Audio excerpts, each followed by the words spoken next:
अस्सलाम वालेकुम जी, आपका होस्ट सैयद अहमद अली जाद आपकी खिदमत हाजिर। हमारा यूट्यूब और फेसबुक चैनल यह है पाकिस्तान देख रहे हैं। लाखों करोड़ों दुरूद मुस्तफा सल्लल्लाहु अलैहि वसल्लम पर आले मोहम्मद पर मुज़ाहिर अली अकबर नकवी, सैयद मुज़ाहिर अली अकबर नकवी साहब जस्टिस थे और ये सुप्रीम कोर्ट के अंदर जस्टिस रह चुके हुए हैं। और इन्होंने अपने रिटायरमेंट का ऐलान उस वक्त किया जब इनके खिलाफ एक रेफरेंस दायर था सुप्रीम जुडिशल काउंसिल के अंदर, और एक प्रोवेलर साहब के साथ मुबैना जो है वो ऑडियो कॉल के बाद ये एक मामला चलता है और जजा वकील को मेरा काम कहना और मुज़ाहिर अली अकबर नकवी के पास मेरा केस लगवाना, ये इन दिनों का मामला है जब वो वज़ीर आला बन रहे थे और सुप्रीम कोर्ट ने उन्हें वज़ीर आला नामजद कर दिया प्रोवेलर साहब को, मगर उनके पास आमदन से ज़्यादा सासों का भी कहा गया कि उसके बाद उनका जब सुप्रीम जुडिशल काउंसिल में रेफरेंस गया तो सुप्रीम जुडिशल काउंसिल में रेफरेंस जाने के बाद सिर्फ मुज़ाहिर अली अकबर नकवी साहब ने अपने रिटायरमेंट का ऐलान कर दिया। इसी के साथ जस्टिस जाजुल हसन साहब ने भी अपने रिटायरमेंट का ऐलान कर दिया।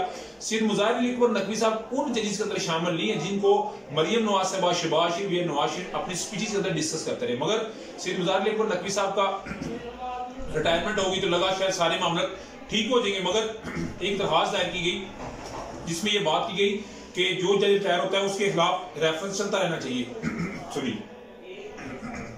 तो कुछ हुआ इस तरह, सुप्रीम कोर्ट के ऑनरेबल चीफ जस्टिस काजी फैसल साहब ने कहा कि बंदा रिटायर भी हो जाए जज, मगर उसके अगेंस्ट जो कंप्लेंट है उसका अजाला होना चाहिए, उसकी सुनवाई होनी चाहिए, उस पर कोई ना कोई फैसला होना चाहिए। तो कल जी सुप्रीम जुडिशल काउंसिल ने एक फैसला दिया जिसमें मिसकंडक्ट का मुर्तकब करार दे दिया गया सिर्फ मुज़ाहिर अली अकबर नकवी साहब को। इसके बाद इनकी इमरात भी ले ली जाएगी, पेंशन भी ले ली जाएगी और सदर पाकिस्तान को कह दिया गया कि इनके अगेंस्ट जो है एक्शन लिया जाए। इससे पहले सिर्फ मुज़ाहिर अली अकबर नकवी साहब ने अपना रेजिग्नेशन सदर पाकिस्तान को दिया, सदर पाकिस्तान ने उसको एक्सेप्ट किया और मामला जो है मजीद आगे बढ़े। उसके अलावा सुप्रीम जुडिशल काउंसिल ने एक 5 की जो है वो तरमीम की है जजेस के एक्ट में, जिसके बाद किसी भी जज पे अगर इल्जाम लगता है तो वो अपनी खुद क्लैरिफिकेशन दे सकता है। इससे पहले क्योंकि वो बाउंड होते हैं अपने दायरे के तो वो बात नहीं कर सकते, तो ये बड़ी पेशरफ है। याद रखिएगा ये पहले जज हैं सैयद मुज़ाहिर अली अकबर नकवी साहब जिनके अगेंस्ट एक एक्शन हुआ है और देखना पड़ेगा इससे क्या कॉन्सिक्वेंस निकलेंगे। और एक ऐसी रीत चल पड़ी है जिसके बाद मेरा ख्याल है अभी किसी का बचना मुमकिन नहीं मेरे नजदीक। उसके अलावा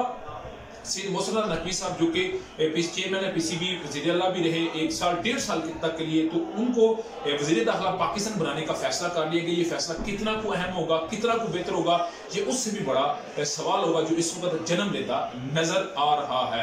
और उसके अलावा अगर मैं आपको बात बताऊं तो जो वज़ीर खाते हैं वो साहब साहब की तकरीबन मंजूरी हो चुकी है।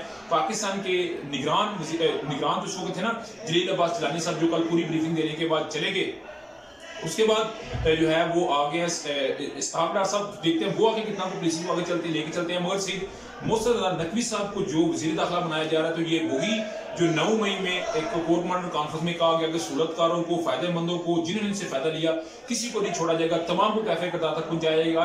और इसके अलावा इंसार अब्बासी ने कहा कि इमरान खान की मुश्किलात में इजाफा नहीं, कमी नहीं, बल्कि बहुत ज्यादा इजाफा होने जा रहा है। तो अभी तक का ब्लॉग तक अपडेट थी। नेक्स्ट वीडियो के लिए होस्ट को जारी रहा।